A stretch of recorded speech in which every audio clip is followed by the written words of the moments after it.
Hey viewers and viewresses, my name is John, Red Strategist, and welcome back to So You're Being Hunted. This is episode 230. So, you remember, of course, in the last episode, we completed our sort of memorial tour type thing that I was getting up to, which was really good. So, we did that, having a look at various memorial plaques, things like that. We're on to a new challenge, though, now, because, I was kind of getting, I think that kind of experiment had run as far as it could, so I decided that it was time to move on and do something new. So, we're starting a new challenge, as I say, and let me explain what this one is. This one I like to call the Badger Rescue Challenge. Now, it's a bit of a weird one, a little bit of an out there one. Basically, you'll know that one of the potential items you can find in this game, if you look in pubs and various places, are stuffed badgers. So, here's the idea I've had. What I'm going to do is, I'm going to do a regular playthrough of So You're Being Hunted. Fairly standard, as always. Simple enough. But, here's the thing. I also have to search for badgers. And I have to try and rescue as many as I can. And so, I have to return device pieces, but I have to obviously collect as many badges as I can, save them, store them away, and then when I come to the end of the game, I have to tot up how many I've managed to rescue. And so that'll sort of kind of dictate my final score. So a point for each badger, basically. And I have to see how many I can take with me back through the standing stones at the end of the playthrough. So, yes, it's basically a fairly simple thing. It's basically an excuse to do another playthrough of So You're Being Hunted, essentially.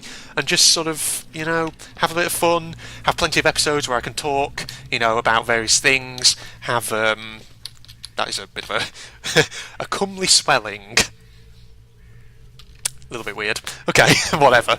Hold on, you know what, fuck it, I'm going to get a screenshot of that for a thumbnail, because that's a fantastic name. And F10, there we go. Nice, lovely. First thumbnail for the first episode of this challenge. Lovely stuff. Let's pick up that and let's take some ham as well. Right, we've got enough food and stuff to be lasting us in the meantime, which is pretty good. We've got a couple of bottles as well. Awesome, yes. So let's get, striking straight out there and let's get to clearing some device pieces. So, yes, like I say, it's a bit of a excuse, this challenge, just to play through have some more podcasty style episodes where I just talk about various bits of crap with you folks out there. Well, not directly with you folks out there, because obviously, well, you know the deal.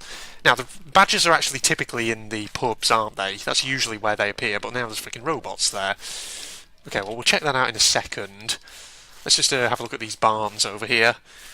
These barns here, yeah. And see what sort of stuff's in them. Because typically, the badgers do spawn in the kind of large structures that generate throughout the So You're Being Hunted world. Also, incidentally, I was loading up the game, obviously a moment ago, and what I noticed, of course, on one of the intro screens is that this game, of course, was released in 2013. It's 2018, of course, now. 5 years, everybody, I've been playing this game for. And still going strong, I may say. I've said it before, I'll say it again. It is amazing, really, to think how much content I've actually managed to get out of So You're Being Hunted. It's been such a good experience, Ooh. I do wonder, god damn it, I just planted my goddamn alarm clock there and already I fucked it up. But it's alright, I can lure these guys away, and I'm fucking bleeding, of course. If I can lure them away from the friggin' pub, that'd be awesome. Oh, fuck's sake, get out of there. Okay, go around here. Just use up a bandage very quickly. Go round. Hopefully that clock will attract their attention and draw them away from the pub even further, which will be good. Okay, they've lost sight of me, which is the important thing. Okay, I think they've heard the alarm clock. Okay, whilst they're friggin' moving around doing their own thing, we can investigate the pub and friggin' see if there are any stuffed badgers here. Oh, there's a shotgun though, which is good.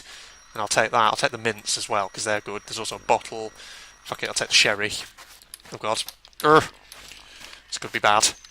Let me just switch to bottles in case I need to throw some away to distract them. Okay, oh, hide me talisman! Oh, yes! Yes. God, they're so... Oh my god, there's another talisman!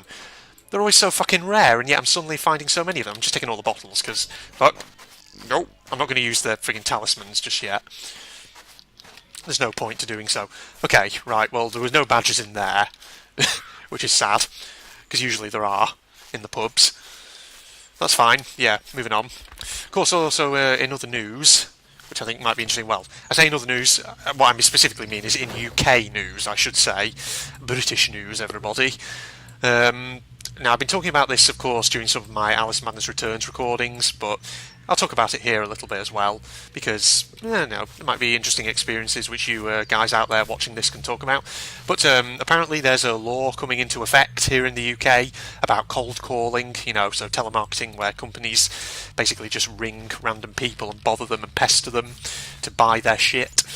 But apparently there's a law coming into effect at some point, which is, I don't know the exact terms of it, how it's going to work, but apparently it's basically going to be sort of, dealing with this and perhaps restricting companies' ability to do it, apparently, to do that sort of thing.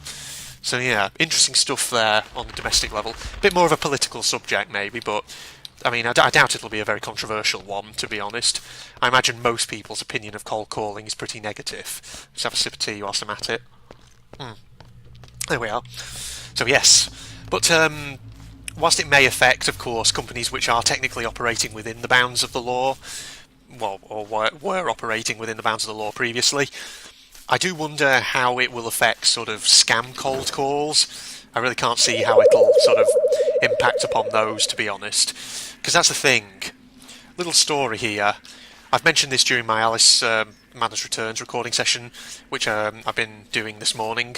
But, that episode where I talked about it, in that series won't have gone out yet, if that makes sense. As of the moment I upload this one, but, keep your eyes peeled for that.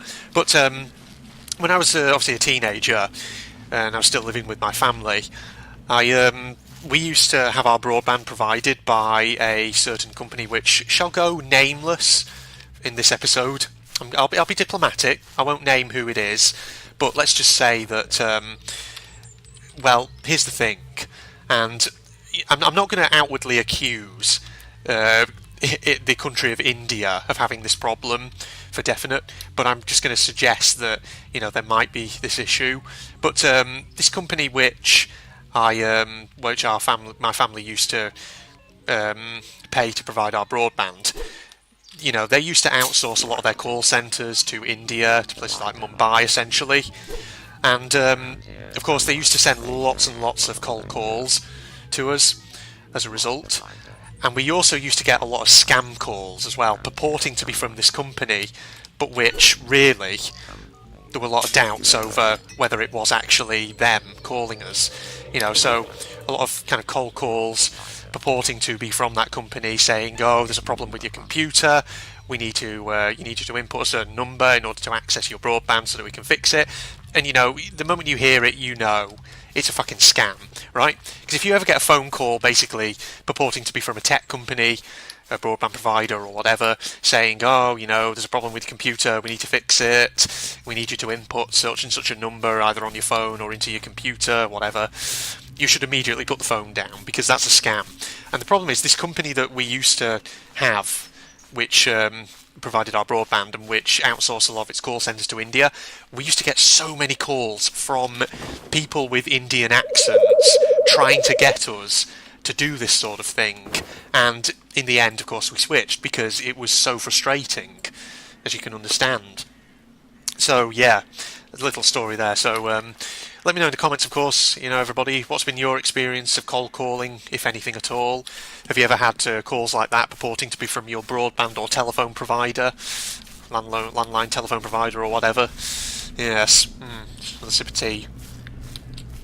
So yeah, big little subject right there. So that's why I kind of talk about that, because obviously with this law actually coming into effect here in the UK at some point, the question I have is, whilst it may, of course, impact upon sort of the operations of companies which were technically operating within the law, I can't see it obviously affecting like proper scammers and things like that, and people who are actually trying to get your kind of details. 'Cause that's the thing, that's how they do it.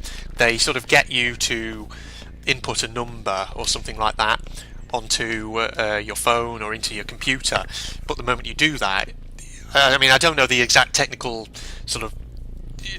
details of how it works or whatever, but I'm assuming what basically happens is they gain access to your computer, and in doing so they're able to access all your data, they're able to harvest all your kind of sensitive personal information, maybe things like your bank details, etc, etc. So yeah, they're after money basically. So consider that a PSA, everyone.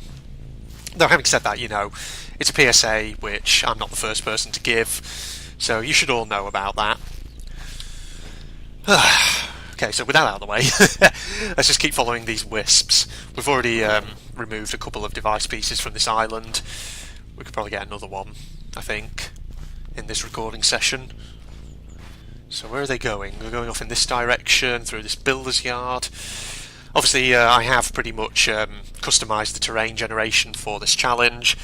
The infrastructure on well, I say most, but pretty much all of the islands is set to the rural infrastructure, because I think that's the one where you're likeliest to get pubs, where you're likeliest in turn to get the badger things, the stuffed badgers. So yeah, I'm hoping I've got that right. I'm hoping. So yeah, that's the thing.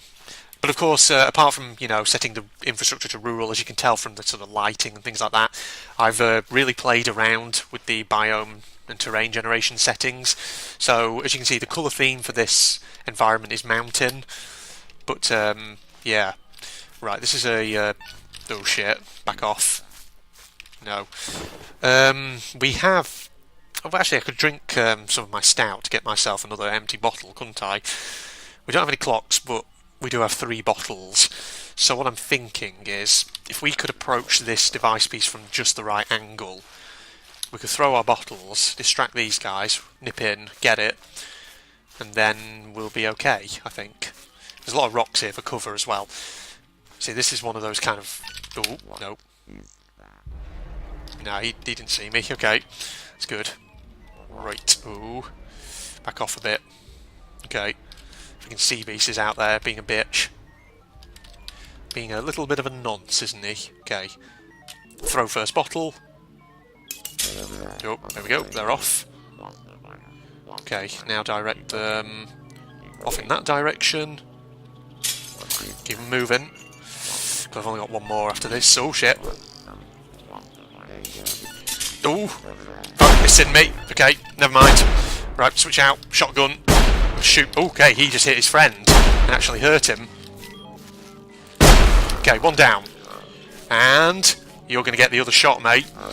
Once I get nice and up close, I can get a certain kill. Oh, fuck's sake. Are you kidding me? He freaking started going to the right just before I hit him. Well, never mind. Fuck him. Just leave him alone. Do you have any more ammo? Oh, you do have more ammo. I could kill you if I wanted to, but having said that, actually, I'm not sure if it's worth it when we can just run away and get out. Okay, well, let's just get out of here. Never mind that guy. He's just going to have to deal with the loss of his hunting pal the best way he can. I mean, he's a fucking robot. He'll be fine. He doesn't have feelings, right? Jeez. Alright, come on, back to the standing stones. Let's deposit this device piece. Okay, so my stealth didn't really work there. You see, people are probably thinking, why didn't you use one of your talismans? But I kind of want to save these. Because the thing is, the talismans are such rare items that it feels like a waste to use them just to hide from regular bog standard hunters. I think they're better used once you get into the late game stages, and you know, you've got the really nasty enemies starting to spawn, like the riders, the poachers, things like that. Yeah, at least that's the way I see it. Let's just give those guys over there to the left a wide berth. Drunk some more tea, lovely. Lovely jubbly. Good stuff. Right, so we'll deposit this piece of the device, and then I'm thinking, just looking at my clock, I think I've been recording for about 15 minutes so far, or thereabouts. We could probably keep going for another couple of minutes after this, I reckon. So yeah, we'll see, you know, if we can get another device piece, then good. Actually, there's only one more on this island, in fact. Okay, actually, fuck it. We might as well keep going. And let's see if we can get this final device piece in this one episode. Because that, you know, that would be good if we could do that. Because the thing is, I've been playing Surf for so long, I know the trick, you know, to following the wisps and all that. They'll eventually lead you to the device pieces, and, you know, in the early stages of the game, the only enemies you're really going to be dealing with are, of course... Oh god, that's laggy that was all of a sudden. Of course, at this early stage in the game, the only enemies you're likely to be dealing with are hunters, who are not too much of a problem.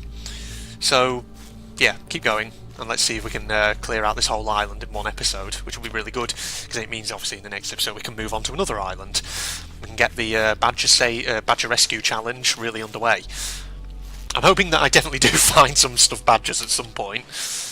Because what would suck is if, you know, we generate a few pubs but none of them have stuffed badgers, and so I end up completing the challenge with no points. But yeah. Because that's the thing about, you know, the way the environments in Sur generate. Even when I've kind of put the large structures and villages up to the maximum generation settings, typically in a rural biome you only get 1 or 2 pubs. I think it is usually just 1. So yeah. That's a thing that we have to watch out for. I'm just going to drink that stout, so I've got a bottle. There we go. I mean, ooh, what are you doing there, mate? I don't like the fact you're approaching here. Why are you approaching this area? Okay, I hear... Oh, shit. Maybe I could lure these guys away by throwing that over there. Okay, they're going to go that way. I can loop around, like so. That's the stuff. There we go. Excellent stealth. Duck and take. There we go. And retreat in this direction. Back towards the cover of the thicket. Nice. Right, let's get back to the standing stones. That was expertly done. Did that nice and well. Get my shotgun out, in case I need to defend myself. We're doing well. There we go. Right, let's get back to the standing stones, and then I think we'll wrap this episode up, since we've now cleared out the centre island, effectively. So that's a logical place to complete the episode. Well, there we go, everybody. So, this is episode 230 of Sir You're Being Hunted, with me, General Red Strategist. We're now on the Badger Hunt Challenge. I don't know, it's a bit of an out there suggestion. Not a suggestion, an idea even that I had, but, you know, like I said earlier, it's an excuse to basically do another playthrough of the game, where I can do a lot of podcasty style episodes where I just talk about random shit. So yes, I'll probably actually record another episode, in fact, straight after this one, because why not? You know, I'm having a big recording session today, so I'm trying to record at least a couple of episodes in each of my kind of core series, and maybe a bit more if I get the time. Sip of tea whilst I'm at it. So yeah, I want to record another Sir episode, and I definitely want to record some more episodes actually in my Danganronpa 2 playthrough, because at the moment I've only got episode 8 pre-recorded. And I need to record a few more of them, because that's the thing about Danganronpa 2, because the episodes in that have to be quite kind of big in order to make plenty of progress. Obviously what that means is that it puts more pressure on my recording times, so I need to try and record more and more episodes of that in advance. Same kind of thing, you know, same kind of deal with Danganronpa Trigger Happy Havoc when I was doing my playthrough of that. That one was ridiculous. I actually recorded so many episodes of that in advance. Okay, here we are. Right, so let's start wrapping up this episode here. So, hope you enjoyed this episode, everybody. Hope you're looking forward to more of my Badger Rescue Challenge. Centre Island's now cleared. 4 more to go. Good stuff. You know, you're used to this kind of stuff by now, the drill and all that. So, yeah. If you're not doing so already, you can follow me on Facebook and Twitter, links in the video description as always. You can also sign up to those to stay up to date with my uploads as and when I publish them. If you're also interested in seeing me react to /watch/review anime kind of content, go check out my General Red Propagandist channel, link in the video description as always. It's up to you if you're interested in that kind of thing. Then it's worth a look. I don't update it very often, but I try to update it on occasions, you know, every so often, just so that there's some form of new content every couple of weeks or so, roughly, give or take, a little bit either way. So yeah, other than that, thank you everybody, and in the meantime, this is General Red signing off. Goodbye all. Oh, got him. Shit, get off that edge. Oh, no, go. Get out of here, get out, no, get a time. Ah! How's that monstrosity finished off? Get over there. See ya. Oh shit, no. Oh fuck. I did not mean to do that. Oh, please don't tell me I have to kill it again now. Shit! Got to stop it. Yeah. Oh lord. No. Holy crap. This area's horrible. Oh my god, I've been shot to fucking pieces. Ah! Oh my, what the fuck? Holy shit. Holy fucking shit. Whoa, Jesus. Jesus Christ! Holy shit! Fucking hell! Bloody hell, that did like 1,000,000 damage! This better not be a... Wow! Shit! No! Oh my fucking god! How many... What?